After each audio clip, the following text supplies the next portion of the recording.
Está no ar!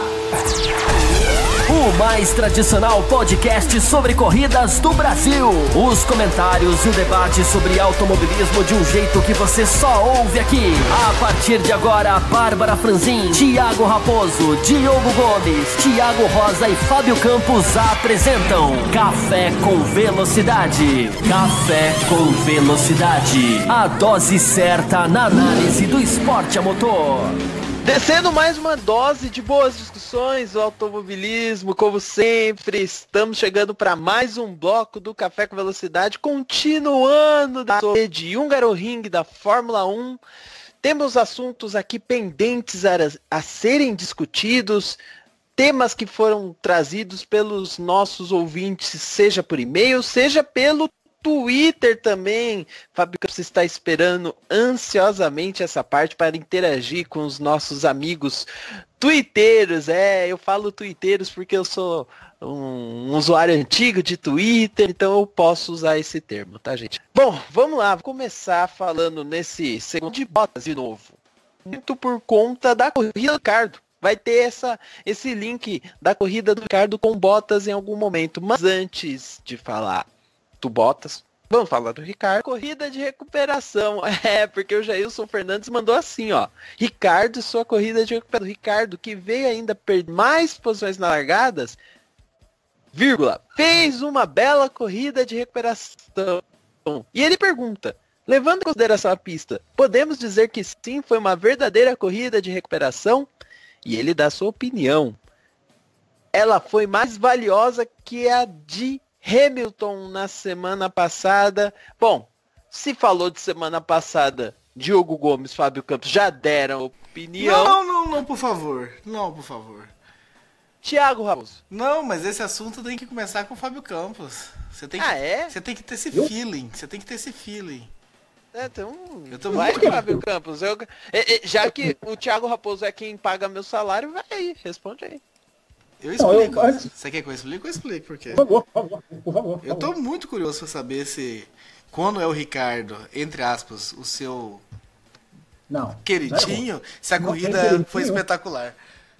Pelo contrário, se você ouviu a edição passada, atentamente, você ouviu o meu comentário, de que o piloto faz as corridas geniais que ele fez no final, no começo do ano, e parece que ganha carta branca. Eu falei que o Ricardo falta regularidade para ele. Falei isso no programa passado.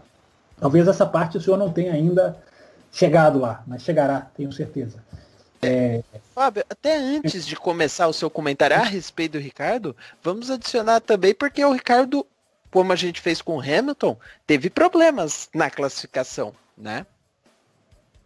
Aliás, a classificação do ano, né? A classificação foi sensacional, uma coisa de chove, e aí tem um tipo de pista num minuto, no outro minuto tem outro. Né? O Ricardo na classificação foi uma coisa esquisitíssima, né? Porque, ao contrário, por exemplo, do Hülkenberg, que foi pego ali pelas condições e não teve como reagir, o Ricardo veio sofrendo para classificar desde o Q1. Né? Eles colocaram um pneu mais... Não colocaram o roxo, né? Colocaram o amarelo, que era o soft.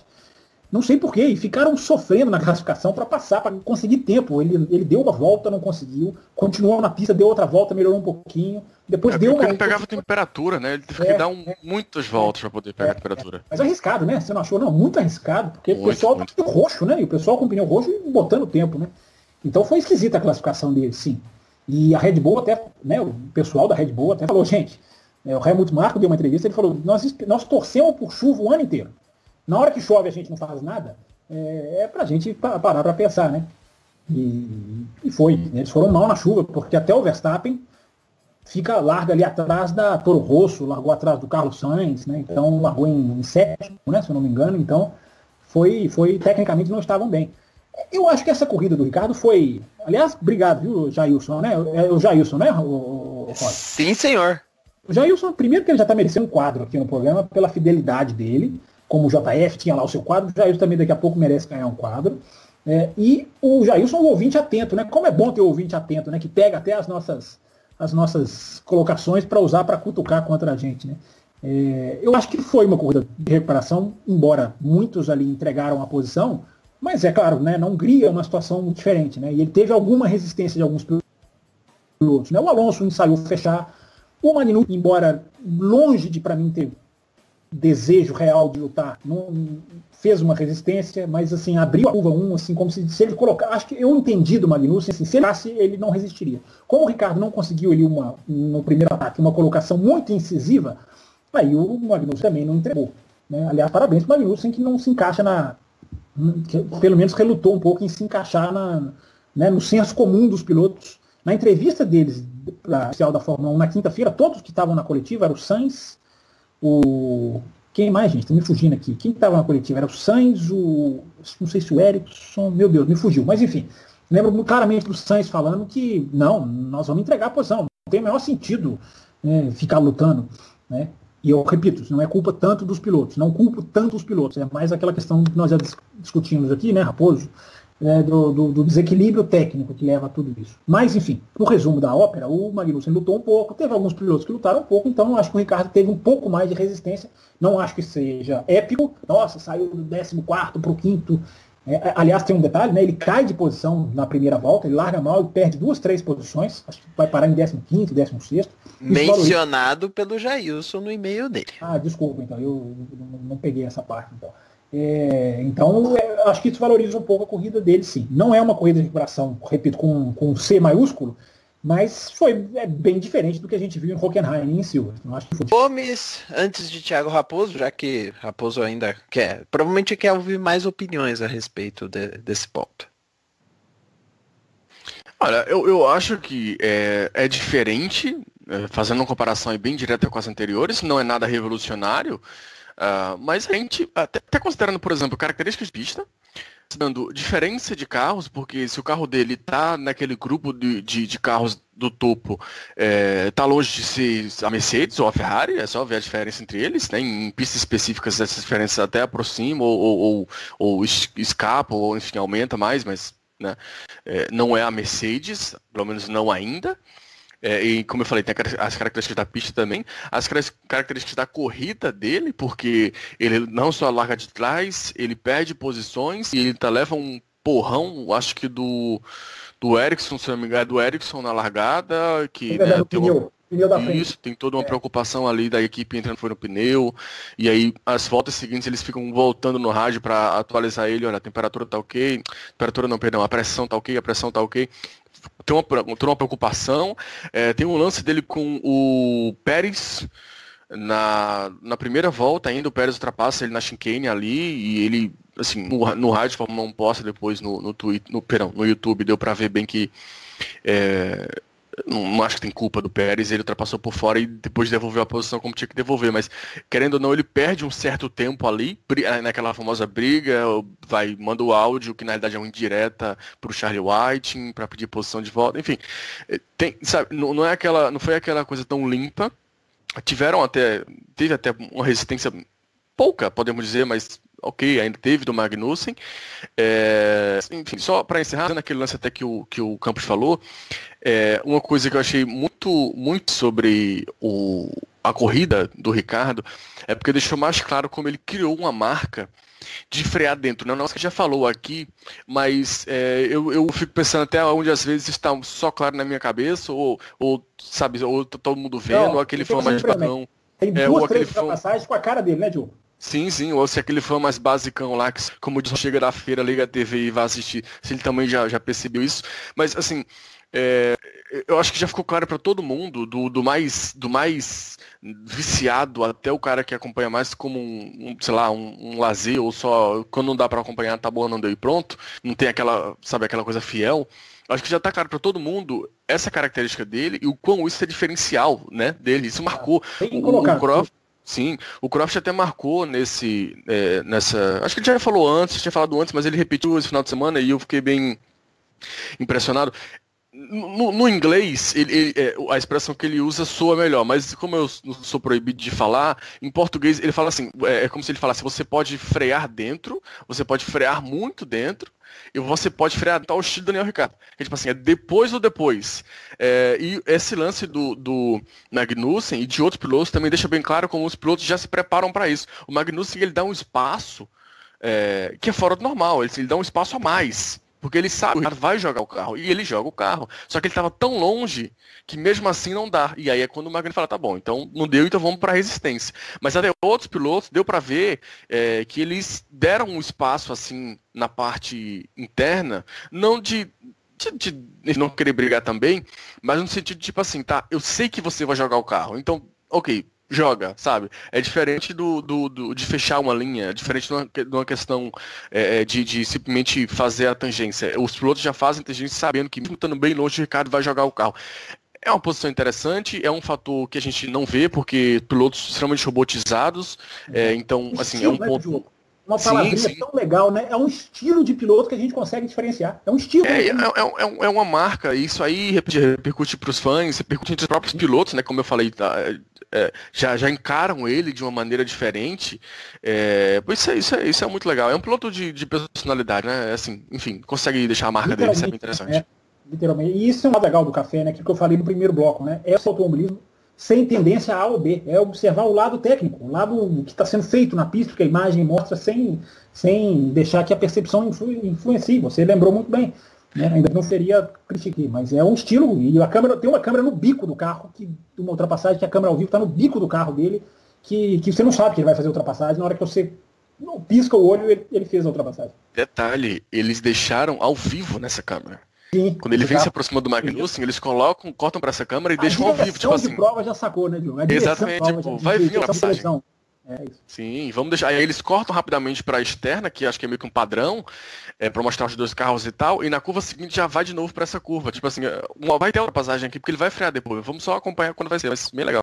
O Ricardo não vai conseguir fazer outra passagem tão linda quanto o Barrichello e Schumacher na Hungria em 2010. Ninguém vai conseguir repetir. Só isso que ele não consegue, o resto ele consegue. Inclusive, para quem não tem acesso, né? Que isso na maioria, na realidade, não. Skype, Fábio Campos, é essa ultrapassagem. É isso que eu ia falar. Poucas pessoas sabem disso. A gente aqui grava toda semana, vendo a carinha das pessoas aqui, né? Eu vejo o Thiago Raposo. Thiago Raposo, aliás, precisa até atualizar a foto dele. Tá um pouquinho diferente na foto. Tem Diogo Gomes, que deixa aparecer pouco do rosto dele, né? Tem eu ali, feio, como sempre.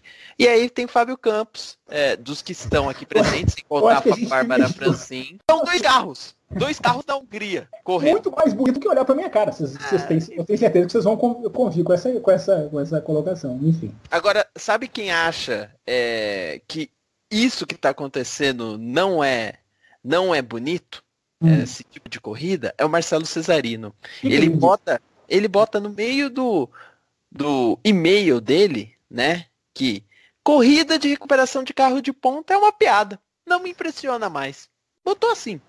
Nem precisou, né, dar muitos detalhes, a gente sabe que ele estava falando do Ricardo.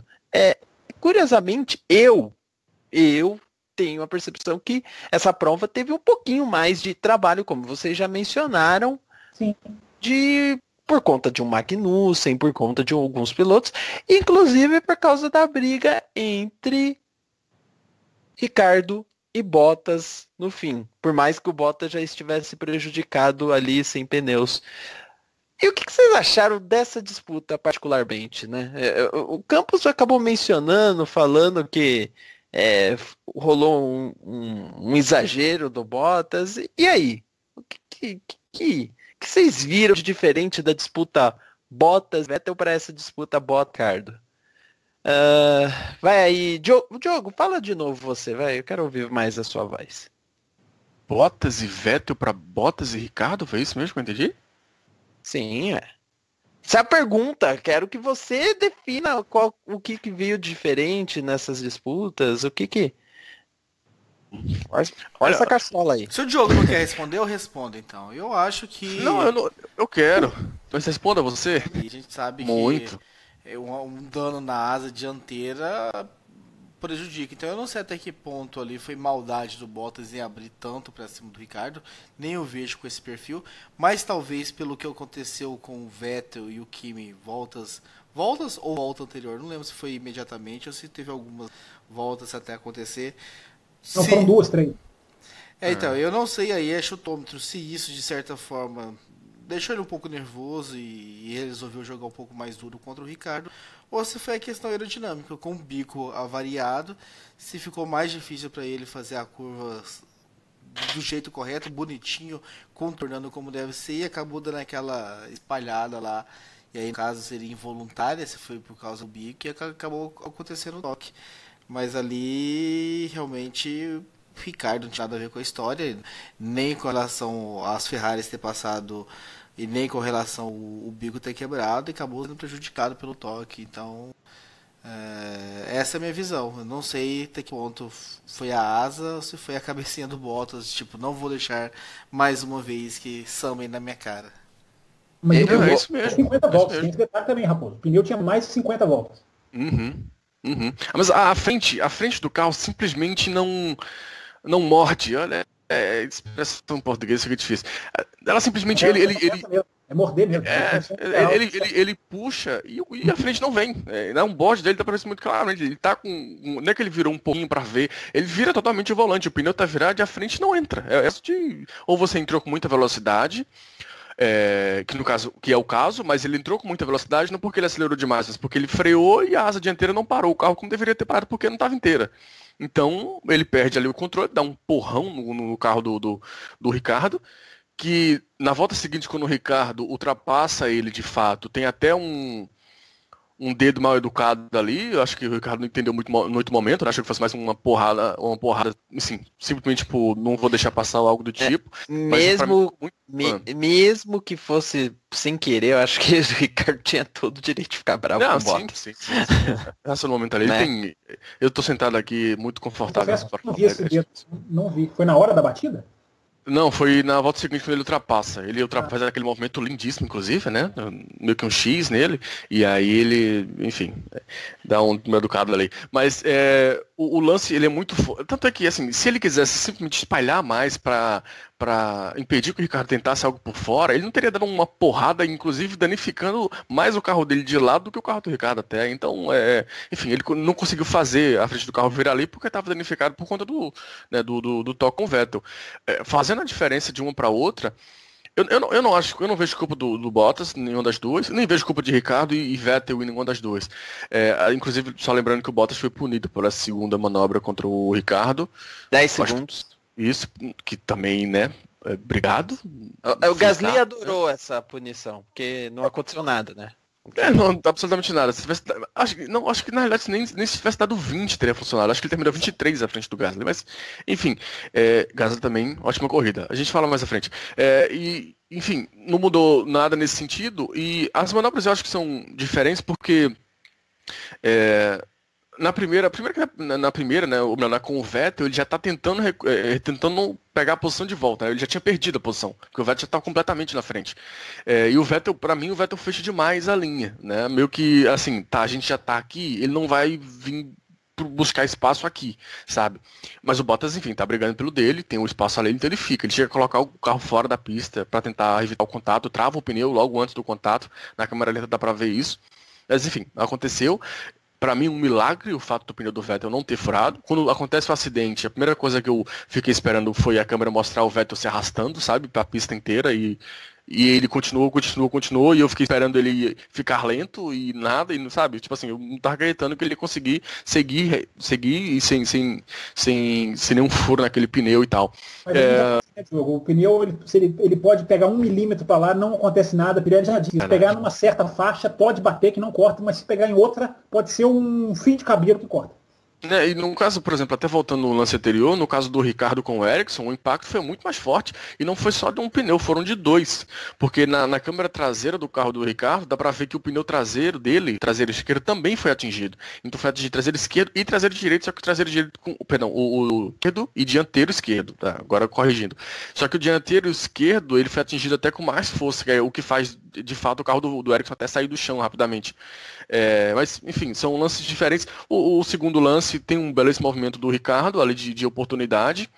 no fato da ultrapassagem em si, né? Que, enfim, foi consumado até com certa facilidade, mas é bom destacar no primeiro lance, o quanto, no primeiro lance eu quero dizer, no lance em que tem um contato entre Bottas e Ricardo, o tanto que o Bottas vinha perdendo, porque tem um contato, e sei lá, uma volta ou uma volta e meia para 2 voltas depois, o Ricardo que estava lá atrás, ele encosta de uma maneira assim absurda. Então o Bottas perdeu muito rendimento, mas muito rendimento mesmo. Então, para mim, até por essa queda de rendimento, fica claro que realmente não tinha como ter virado ali. Quebrou asa na Hungria, Hungria não é Monza. Hungria, você pode quebrar asa em Monza e tentar ali continuar, seguir. O Ricardo quebrou em Barcelona, né? E seguiu um Verstappen naquele toque com o Stroll. Né, e apesar de que Barcelona é um circuito de muita carga aerodinâmica, né? Foi até curioso ali. Mas na Hungria, quebrou asa, não tem conversa. Bom, já que não tem conversa, vamos passar para um outro assunto aqui. Não é um outro assunto, na verdade continuamos no box da Red Bull, né? O Vinícius Ribeiro, grande amigo aí da arquibancada de Interlagos, um cara hiper tranquilo, calmo. Quando você tiver Interlagos lá no setor GV, o Vinícius, você vai entender do que eu tô falando, tá? Se é quem eu tô pensando, um grandão não para de correr de um lado para o outro, né? Parece um menino de 5 anos. Exatamente, é ele mesmo. O Vinícius mandou uma pergunta que eu acho, Fábio Campos, que vai ter a ver com o que a gente teve de interação no Twitter. Ele pergunta o seguinte: a Renault entrou na era turbo junto com Ferrari e Mercedes e nunca chegou próximo do desempenho das citadas. Após mais final de semana de problemas, a Red Bull tomou a melhor decisão em adotar o motor Honda. E já que você está tomando conta do Twitter, Fábio Campos, vê se tem a ver esse assunto e já responde aí essa questão. Porque a gente tem uma pergunta que é praticamente igual, né? Que veio do Twitter. Deixa eu subir aqui a minha barrinha de rolagem para pegar certinho, que é o do Newton. Newton Homem. Newton Homem, que segue aqui, falou que acompanha o programa. Legal, bom, mais gente aí se juntando, como diria aquele narrador, né? E ele pergunta praticamente igual ao Vinícius. Ele fala: o motor Renault deixa a Red Bull de Verstappen na mão novamente. Com a evolução do motor Honda, será que a Red Bull 2019 poderá sonhar com voos mais altos? Vamos fazer um pequeno parênteses aqui só para situar, porque a gente mencionou a corrida do Gasly, mas o Hartley também fez um bom final de semana. Aí tem os poréns, uma pista em que o motor não é tão exigido assim, mas, né, vamos continuar desenvolvendo esse assunto. Vai lá, Fábio. Eu acho o seguinte, quando a Red Bull anunciou a Honda, anunciou a transferência, né, da sua parte de motor, ao invés de trabalhar com a Renault, trabalhar com a Honda, eu coloquei um Twitter que falava, né, olha, vamos lembrar do que aconteceu em 2017, Renault com Toro Rosso, e que essa mudança pode afetar, não, claro que vai afetar 2019, mas pode afetar 2018. Né? E aí eu acho que a gente está vendo um pouco disso. Né? Essa é um retrato dessa Fórmula 1 atual, que eu bato muito nessa tecla, de que você depende do seu adversário para você sobreviver, que eu acho uma coisa que é um contrassenso, é sem nexo, é uma idiosincrasia. Né? Você depender do seu rival. Lembre-se da Red Bull, o Christian Horner entrava no motorhome da Ferrari para pedir motor, depois saía, entrava no motorhome da Mercedes para pedir motor. Né? Eu acho que a gente já pode falar a Red Bull, né? Fazer isso. Né? A Red Bull ela já tem, mesma coisa que a gente discutia no primeiro bloco, né? Talvez de não apreciar a genialidade dos pilotos atuais em comparação, muitas vezes, com o do passado, que já tem carimbo de gênio e ninguém tira mais, parece. Né? A Red Bull ela já tem um carimbo de uma das maiores equipes da história da Fórmula 1. Eu acho que isso é uma coisa que já é, né, para pensar, não tem nem o que discutir. E a grande Red Bull, se a gente for querer falar dessa maneira, dependendo de rivais para sobreviver. Então a mudança para a Honda é muito por causa disso. Né? Eu acho que a Fórmula 1 hoje em dia, você não sendo montadora, você praticamente não tem chance. Isso é muito ruim, porque deixa o esporte na mão de quem tem muita grana. E aí o pelotão fica com 200 segundos de diferença entre um grupo e outro. Né? Isso tem que ser atacado, isso tem que ser minimizado. É o que eu falo aqui, há quantos anos eu falo aqui de Fórmula 1 das montadoras. Esse é um dos efeitos práticos. Né? Então a Red Bull, ela vai para a Honda, ela vai ter uma vantagem enorme, de que ela vai poder trabalhar com um motor, falando assim, ó, eu quero um motor tente fazer o motor mais leve, ou tente fazer o motor mais alto na parte de cima, ou tente fazer o motor que tem um torque X ou Y, ou tente fazer o motor cujo encaixe na suspensão, na caixa de câmbio, possa ser assim ou assado. Então existem várias colocações técnicas, né, que com a Renault ela recebia o que tinha, e tinha que se adaptar, e faz isso muito bem, né, porque a Red Bull, com tudo isso que eu estou falando, ela briga no pelotão da frente. Então ela vai ter essa grande vantagem. Ela vai trabalhar com uma empresa de motor, podendo dar as cartas, podendo pedir modificações. Muda para mim, eu quero assim, eu quero mais assado. A mesma coisa a Honda. Olha, vamos fazer um chassi assim, mais assado. Com a Renault não é isso. A Renault não faz o motor dela pensando na Red Bull. Não mais. Já pode ter feito lá nos anos 2010, 11, 12. Ela faz o motor pensando na Renault. Ela faz o motor pensando no carro dela. Então, esse por tabela deixa a Red Bull numa situação ruim. E aí, é isso que eu falei, que eu coloquei no Twitter. É muito... Eu não gosto de teorias da conspiração, mas eu me permito ficar muito atento com isso, né? Como que a Renault vai... Será que a Renault quer realmente uma Red Bull andando na frente dela? A Renault precisa de ponta. A Renault não está garantida como a quarta entre os construtores, né? Então, um esporte que você depende do rival para sobreviver já é um princípio muito errado. Então, tudo o que aconteceu com a Renault e a Toro Rosso em 2017, não consigo engolir aquela corrida em Abu Dhabi, Diogo Gomes, se lembrar, né, Diogo? Aquilo, as Toro Rosso se arrastaram de uma maneira que eu falei, não é possível. Não é possível uma equipe se arrastar. E, para quem não lembra, elas chegaram brigando pela sexta colocação, né? Era uma contra a outra, né? Então era o cliente brigando contra o fornecedor. Eu não sei, eu não estou dizendo que a Renault está sabotando a Red Bull, mas não passa mais as principais peças. Você tem ali um MGU-H, ou MGU-K, melhor dizendo, que não é o mais atual, da Renault já é um pouco diferente. Enfim, a FIA criou essa regra dos motores, né? É obrigatório que os motores sejam iguais, mas é o motor ali de combustão interna, é o motor mesmo, né? É uma das razões de Sauber e Haas estarem tão bem. É uma mudança de regulamento que fez toda a diferença boa na Fórmula 1. Então é isso, eu acho que tem que trabalhar com a Honda, acabou. Se eles pudessem, eles trocavam para o Grande Prêmio da Bélgica. É porque não existe viabilidade. O ideal seria, acabou, não trocam mais informações, não se suportam mais. O carro só quebra, são 4 corridas seguidas que um Red Bull quebra. Áustria, Silverstone, Alemanha e Hungria. Então é insuportável. E Fábio, a gente tem que lembrar que isso não é também uma questão que acontece só nesse momento de separação. Lembra que anos anteriores foi feita uma média, inclusive naquele período que Honda ativo de chacota, na Maren, em que o Roberto dava problemas, o carro não tinha desempenho em pista, mas o motor Honda quebrava até menos, ou componentes do motor Honda quebravam menos que dos motores Renault. Os motores Renault sempre foram os menos confiáveis entre todos os fornecedores ao longo dos últimos anos, no que chamamos de era turbo. Agora. Tá certo. Mas quando você tem um contrato para o ano seguinte, você trabalha de uma outra maneira. Olha, vamos sentar, vamos reunir, vamos ver o desenho, vamos ver o projeto, vamos ver o combustível. A Red Bull usa um combustível diferente do da Renault. Quando você tem um contrato para o ano que vem, a situação deles agora é muito ruim, porque eles não têm contrato e eles não têm mais paciência para olhar um para a cara do outro. Então vai ficar uma coisa muito estranha essas últimas corridas. Tomara que não quebre, tomara que a Renault seja profissional. Eu acho que a Renault é uma equipe profissional. Tomara que resolva o problema, né? Discuta, trabalhe, mande engenheiro. Tomara que não seja uma coisa... Eu repito, o que aconteceu em Abu Dhabi do ano passado não me desce, eu confesso. Posso estar errado, posso estar sendo injusto, mas foi muito estranho aquilo ali, e tomara que não esteja acontecendo algo não igual, mas na mesma linha. Diogo Gomes, quer comentar alguma coisa? Não, só adicionar, claro que já tem um clima horroroso ali há um certo tempo, mas esse final de semana chegou num ponto em que o Horner fala, né, algo do tipo, nós pagamos milhões e o motor é isso aí, né? E a Pitbull, né, o chefe da Renault, ele chega a falar algo do tipo, a gente parou de ouvir, os chefes pararam de ouvir as reclamações do Christian Horner em 2015. Algo bem, tipo assim, né, a parceria acabou, eles têm um novo parceiro, enfim, que siga. É o famoso, o que o Campos falou e falou bem, de que dá a impressão que se a Red Bull pudesse usar um motor novo para amanhã, ela já usaria.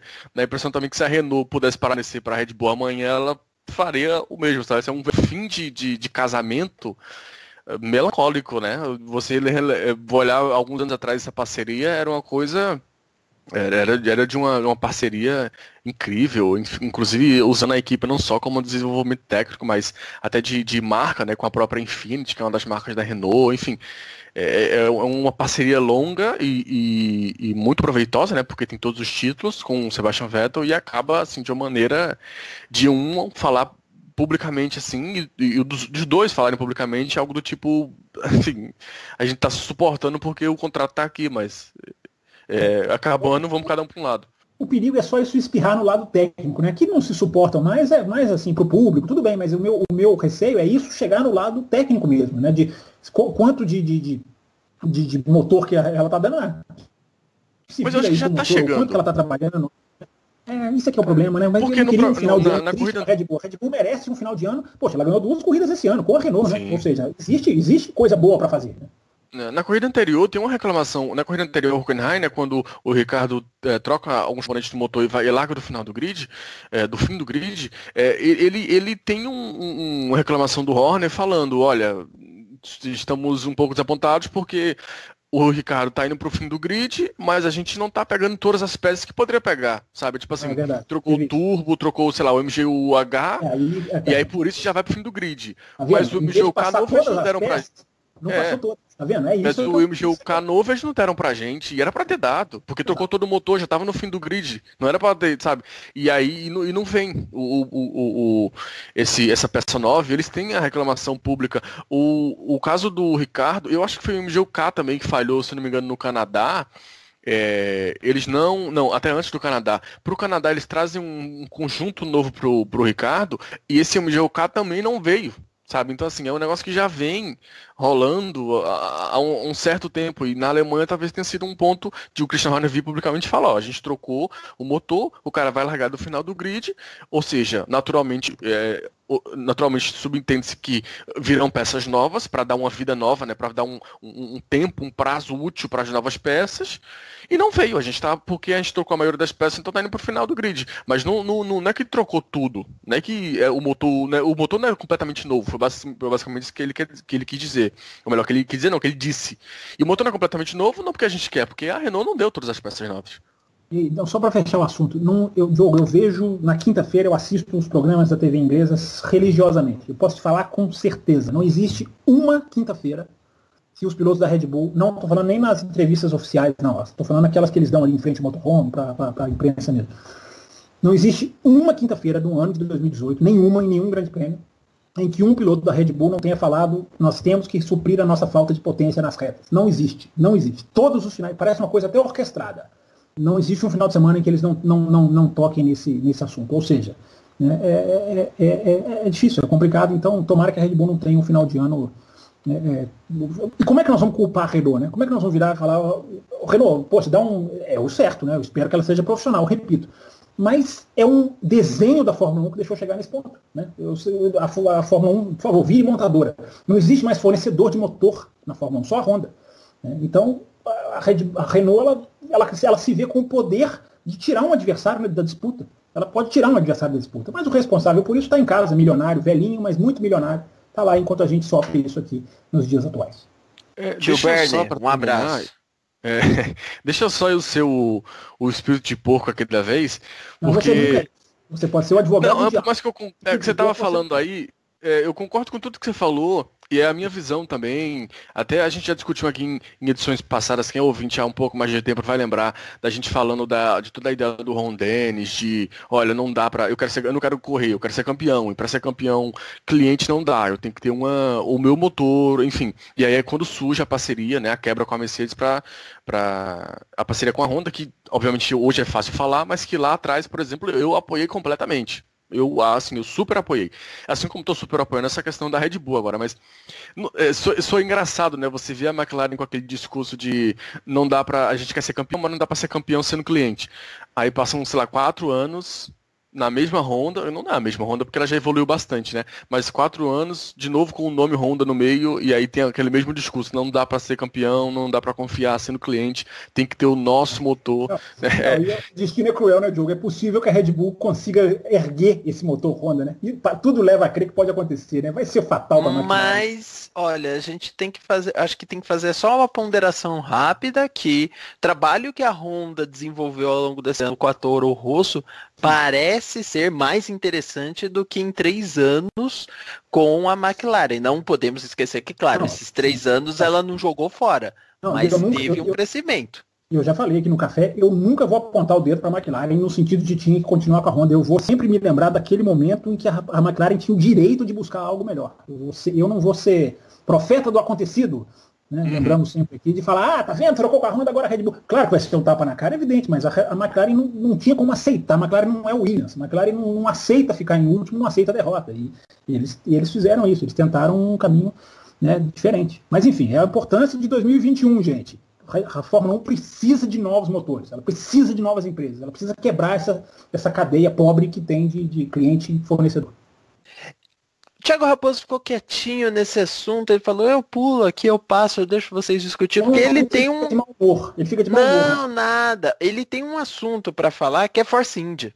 Opa. Porque Force India na pista não teve tanto destaque, tanto é que os nossos ouvintes acabaram deixando passar esse assunto, mas a Force India tá mexendo de uma tal forma nos bastidores da Fórmula 1, inclusive com o pedido de Sérgio Pérez que causou, foi né, entre aspas, o pedido do Sérgio Pérez que causou a saída de Vijay Mallya da equipe, oficialmente, né? Colocou a equipe, o termo é sob administração, Thiago Raposo. O que você tem para falar da Force India?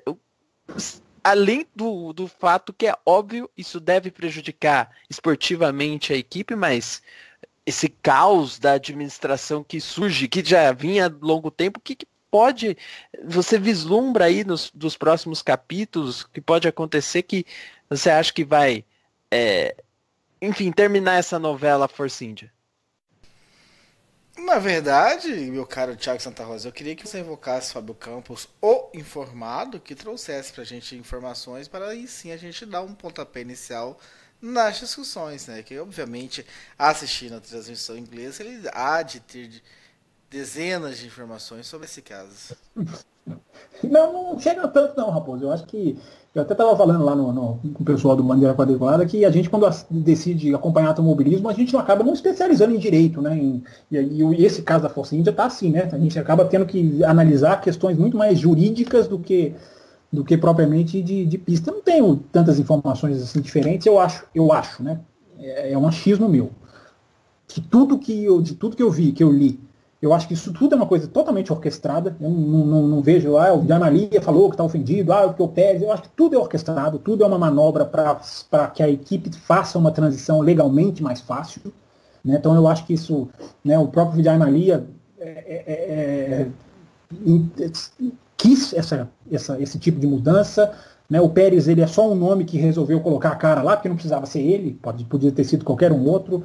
E a equipe já tem um comprador, é diferente da Manor, né, que entrou em administração, mas não era processo de solvência, né, era processo de acabar com a equipe, de pagar quem tinha que pagar lá, os funcionários não ficarem sem os seus direitos, era uma coisa completamente diferente. A Force India não, a Force India ela já tem uma lista de compradores, o que é bom, né, já tem possíveis, essa informação já foi dada até na imprensa brasileira, né, e o Stroll já pôs dinheiro na equipe, o Stroll pai, né? O que não quer dizer que ele tem o vínculo de compra, mas que ele já investiu na equipe. Né? E especula-se muito que a própria BWT, que é a empresa, né, de água, tratamento de água da Inglaterra, que é o rosinha do carro, né, que dá o tom que rosinha. Não sou eu. Não é o Thiago Rosa. Mas que está investindo de forma muito pesada no automobilismo. Está patrocinando. Eu lembro de uns 6 categorias que eles têm que patrocinar equipes. Né? A filhote da Red Bull, né? Que talvez seja a empresa depois da Red Bull que mais se estendeu, que não seja do automobilismo, né? Não estou falando, não é empresa de óleo, de motor, de gasolina, não. Essas empresas de fora, né? Como a Red Bull é uma empresa de energético, a BWT, ela também veio para o automobilismo, né? Talvez ela esteja seguindo o passo.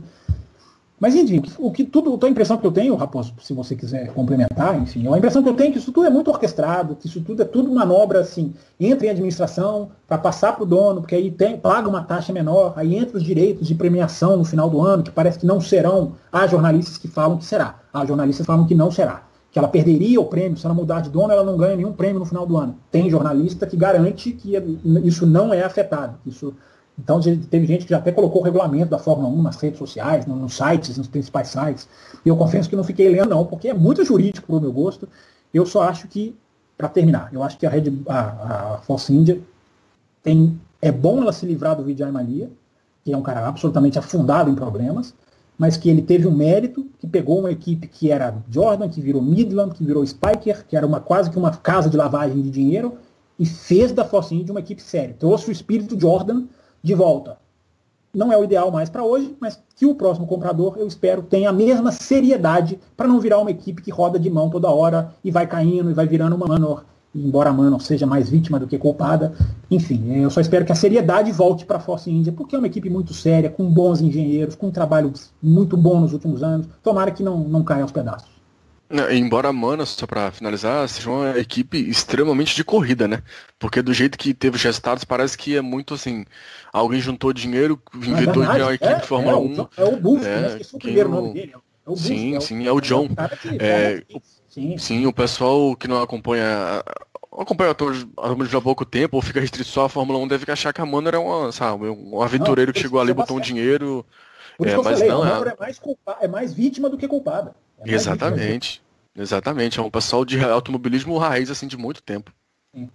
Eu vou até colocar uma coisa aqui, Thiago Raposo, se você me permitir, caso você queira falar mais alguma coisa. Ele vai tá tentando escapar, mas ele vai falar. Mas o Grande Prêmio, durante o final de semana, ele chegou a colocar, inclusive, um documento falando que oficialmente o contrato, o acordo que o Vijay Mallya tinha como dono oficialmente da Force India já tinha cessado em 24/5. Então vai muito nessa linha que o Fábio Campos está falando, que tudo acaba sendo um grande balão de ensaio apenas para mostrar, enfim, para algumas pessoas que existe alguma coisa aí que na verdade pode não existir. Thiago Raposo. Para dar mais um elemento para o Raposo. No fundo é muito triste isso, né, Thiagos, né, e Diogo, porque é uma equipe de Fórmula 1 que entra num estado ruim financeiro, que não consegue se sustentar, que é a quarta colocada no ano passado, gente, não é a última, é a quarta, e mesmo assim, por mais que o seu chefe tenha problemas, o Vijay Mallya não é um cara que fica ali o dia inteiro, né, a equipe é tocada por outras pessoas, pelo Otto Marsalf, né, pelo Bob Fairlane, enfim, e a equipe não consegue se manter, né? A equipe precisa chegar num ponto desse. Eu acho que isso talvez seja um lado mais Fórmula 1, menos jurídico e mais Fórmula 1 pra gente discutir, né? É uma pena, porque se essa equipe descarrilhar, eu acho que não vai. Eu torço para que não. Mas se descarrilhar, é uma perda enorme. O que ela fez nos últimos anos, tem pódio esse ano. Raposo? É uma equipe que deveria estar melhor, né? Merecia. Meu comentário vai mais em cima disso mesmo, né? Que não dá muito pra gente prever o que vem pela frente com essa mudança de direção. Mas é uma equipe que sempre andando bem, né? Por mais dificuldades, por mais que se pregava que, nossa, a Force India esse ano vai vir mal, por isso, por aquilo, por uma série de razões. Sempre surpreendia, né? Os pilotos sempre andando muito bem, essa dupla atual, mas mesmo quando tava com antes do Ocon entrar na equipe e tudo mais, sempre andando bem. Então eu acho que fica essa esperança de que continue mantendo esse bom ritmo, brigando ali para entrar no Q3, brigando para marcar os seus pontos em todas as corridas. E porque seria realmente, sabe, é uma das poucas equipes que estão ali ainda sobrevivendo e tentando lutar lá na frente, porque todo o rosto não dá pra muito contar, né? Pelo menos esse ano. Às vezes aparece bem, como apareceu essa corrida. Sei que o Joe Gomes está louco para falar do Gasly. Mas tem corrida que eles desaparecem. A McLaren e o Williams nem dá para falar muita coisa. A Renault também, super instável. Então, a Haas... Os construtores, eles estavam lá atrás nos construtores, já ganharam 2 posições. A Force India está chegando, está se ajeitando, tecnicamente falando, né? Não financeiramente. Então fica só esse desejo de que a Force India, ou o próximo nome que provavelmente será substituído, né? Essa equipe que assumir esse spoiler aí, o spoiler não, qual que fala? O spoiler. Espólio. Espólio, isso. Que você já fala demais de spoiler hoje. Que mantenha o bom trabalho, que mantenha a equipe de fábrica, que mantenha os engenheiros, sabe, que mantenha a equipe aonde ela vem se mantendo nos últimos anos. Alguém comentar mais alguma coisa, Force India?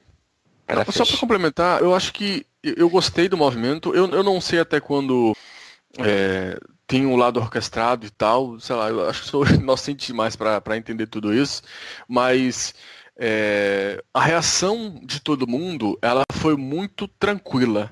Entende o que eu quero dizer? O Pérez, ele é como se ele falasse, olha, não tá dando, chama a administração judicial para dar botar uma ordem nessa casa aqui. Isso eu posso garantir, nem foi o Pérez, foi o cara que trabalha com o Pérez. Eu acho que o nome dele, né? É que o nome entra, né? Não, pode ser com outra pessoa, mas o nome do Sérgio Pérez está lá.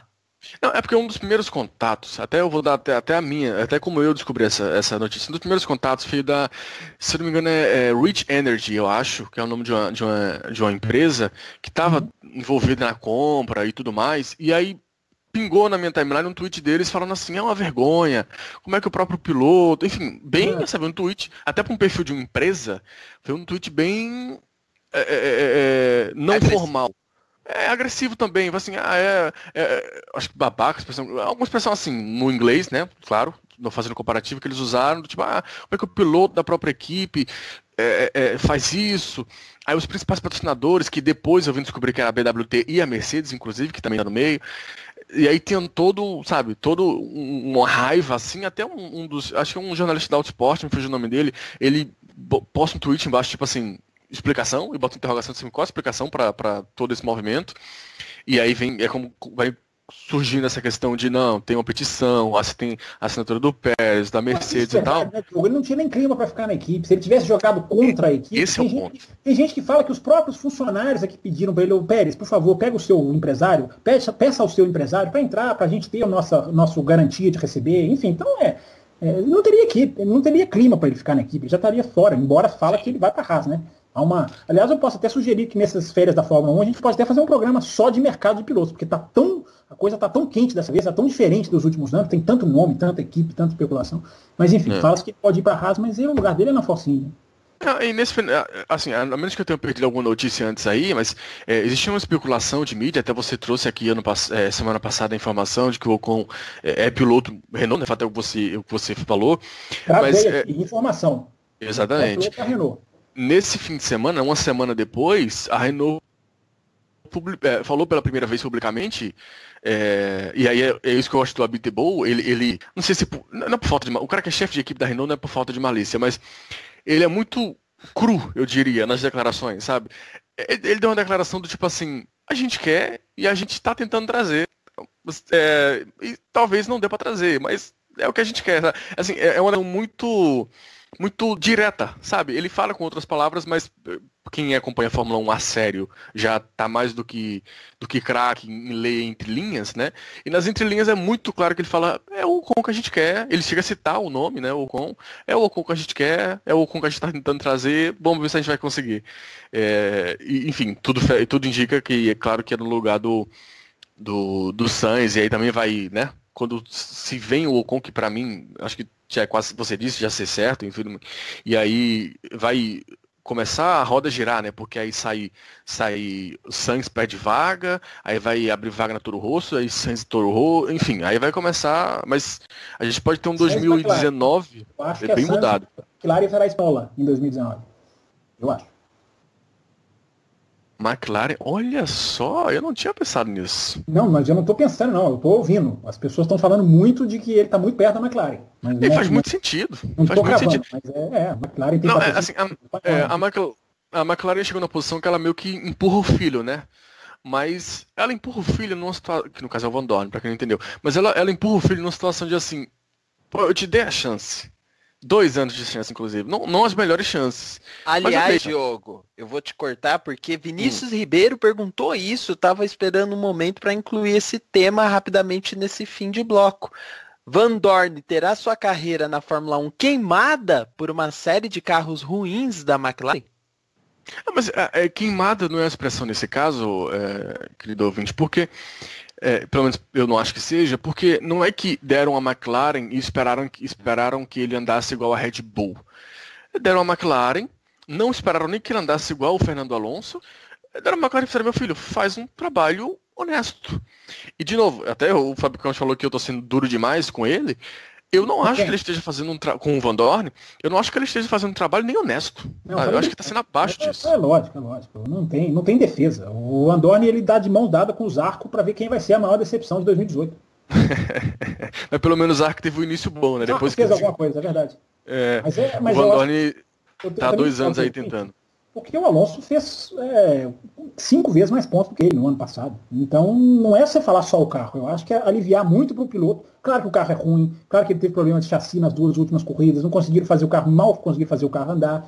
Mas o cara não tem performance, o cara não consegue sair de um Q1 muitas vezes. Eu não acho que terá sido queimado, não. Acho que 2 anos o piloto tem alguma coisa para mostrar. O Leclerc está mostrando com um carro que também não é tudo isso.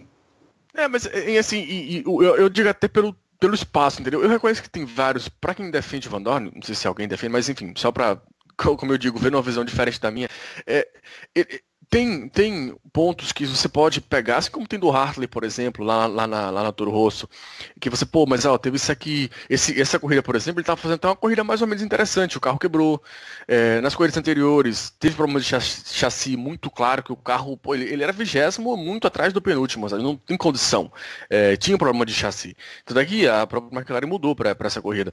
E vinha fazer uma ótima corrida, né, Diogo? Verdade, sim. Né? E andando mudou, bem. Mudou todo o chassi do zero para essa corrida, até que o câmbio quebrou, e aí se o câmbio quebrou, até não fiz essa continha de quanto tempo ele tinha esse câmbio, mas talvez até já a punição para a próxima corrida, e aí ela vai largar em último de novo. Mas enfim, tem pontos assim que você pode falar, por conta disso aqui ele não conseguiu, por conta disso aqui ele não conseguiu. Ok, eu entendo, eu aceito, mas são 2 anos, sabe? A gente tá caminhando para 1 ano e meio, vamos colocar dessa maneira, né? Já que falta a segunda parte da temporada aí. Passou da metade, mas vamos arredondar. São 1 ano e meio. Mesmo com problemas pontuais, 1 ano e meio dá para mostrar alguma coisa. Porque, repito, a gente não quer que ele ganhe corrida, nem quer que ele ganhe que ele ande igual ao Alonso.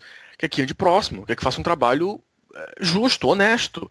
E ele não está conseguindo fazer isso, não fez do ano passado, a equipe entendeu muito do buraco em que ele foi colocado e criou uma grande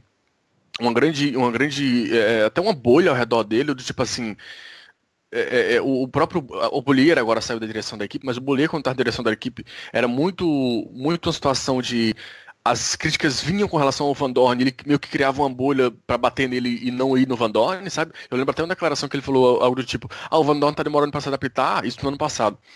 Porque ele vem de muitos anos guiando nas categorias de base, que é o carro, assim, você aprende o carro e é basicamente aquele carro durante o ano todo, e na Fórmula 1 o carro muda o tempo inteiro. Sim, mas é assim desde que o automobilismo existe há, sei lá, 500 anos. Você tá na categoria de base, você tem o mesmo carro. 1 ano inteiro, ou 2 anos, 3 anos, que seja. E aí depois você, na Fórmula 1, você tem que ir mudando e você tem que se ajustar a ele, a estilos diferentes todo ano, ou até de mês em mês, ou enfim, a cada atualização. Todo piloto tem. Isso é uma desculpa que você pode usar para qualquer piloto. E ele mandou uma dessa, por exemplo, para explicar o Van Dorn. Tá? Então, assim, a própria equipe no passado criou para mim, uma bolha muito clara de, assim, o que vinha de críticas entrava na frente para bater neles e não no Van Dorn.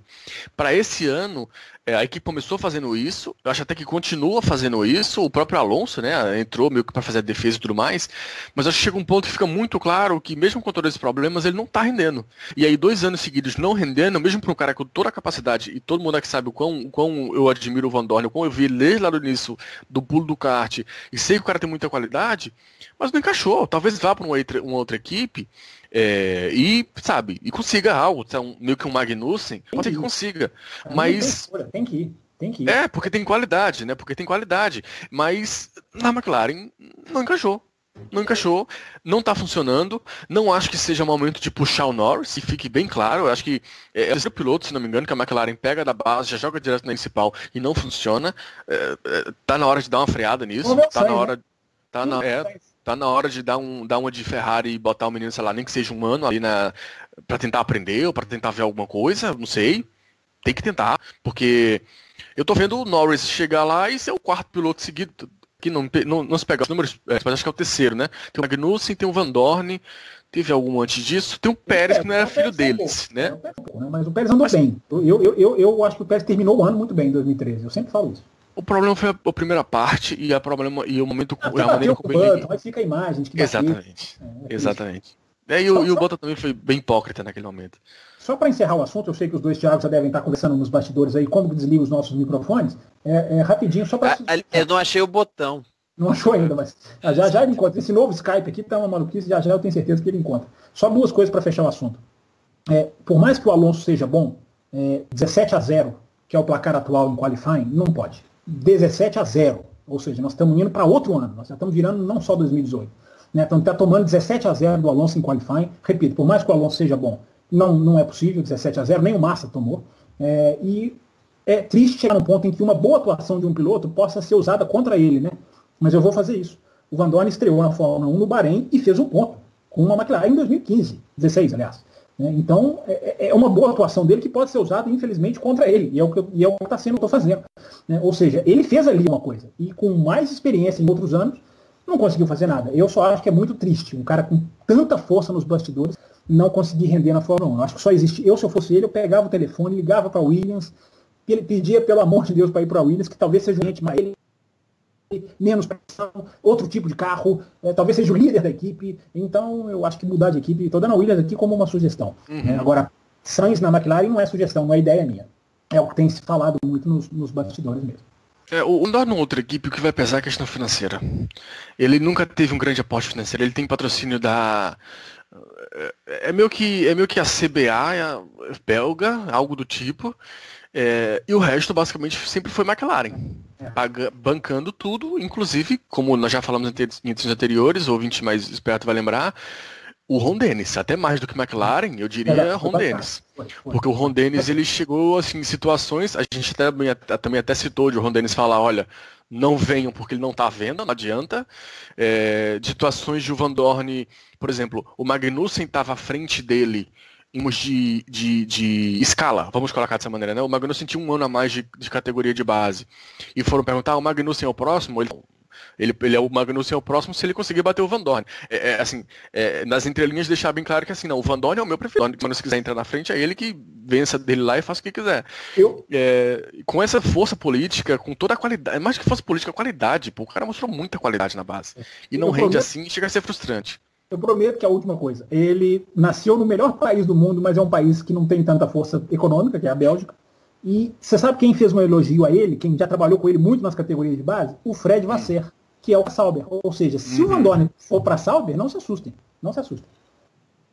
Pode acontecer. Aliás... Como fecha a equação Norris, Sainz, Alonso? Olha lá. Não, McLaren fecharia com Alonso e Sainz. Norris espera. Banco de reservas. O Leclerc pode ir para a Haas. Há uma grande chance do Leclerc ir para a Haas, porque agora parece que o Kimi Raikkonen, com a morte do Marchionni, né, nós não citamos esse programa ainda, mas falando da semana passada do estado grave, ele infelizmente faleceu, a morte do Marchionni parece que abre uma chance do Raikkonen continuar. Parece que o Marchionni não queria, o Raikkonen queria promover o Leclerc. Então fala-se que o Leclerc tem muita chance dele ser encaminhado para a Haas. Como você falou, Fábio, e se o Norris for mercado... campeão? E se o Norris for campeão? Mas o Norris campeão... Aí ele vai pra Super Fórmula? Não é que ele foi campeão, tá pronto, né? Aliás, isso já aconteceu, né? Então, que se ele for campeão, ele não pode permanecer na Fórmula 2, é o que eu quero falar. A Toro Rosso já fez proposta por ele, coloca ele na Toro Rosso, porra. Mas eu acho que a proposta que fizeram pra Toro Rosso foi pra compra, não? Isso foi feito. Olha, e a McLaren anunciou o James Key esse final de semana. O James Key tem contato com a Toro Rosso. Pode ser. Isso é verdade também. Esse cenário desse ano pode moeda de troca. Esse cenário tá maravilhoso. Desde que o Sainz foi emprestado. Desde que o Sainz foi emprestado como se fosse um jogador de futebol, eu já não duvido mais nada. O que vier, foi tipo assim, ó. Não, eu acho isso ótimo, mas assim, é um negócio. E ainda pode mudar tudo, porque já pensou se o Kimi Raikkonen fala, não, mas também agora eu não quero mais, vou curtir minha vida. E o Alonso também, Rosa. O Alonso também pode falar isso. O Alonso falou que vai pensar agora nas férias. Ele pode muito bem chegar e falar obrigado. Então, esse período de férias vai ser bem interessante. Tá satisfeito, Thiago Raposo? Ainda vai colocar o Dan Tinkton na conversa? Mais alguém? Dan Tinkton é ano que vem. Grande talento. 2020. 2019 ainda não.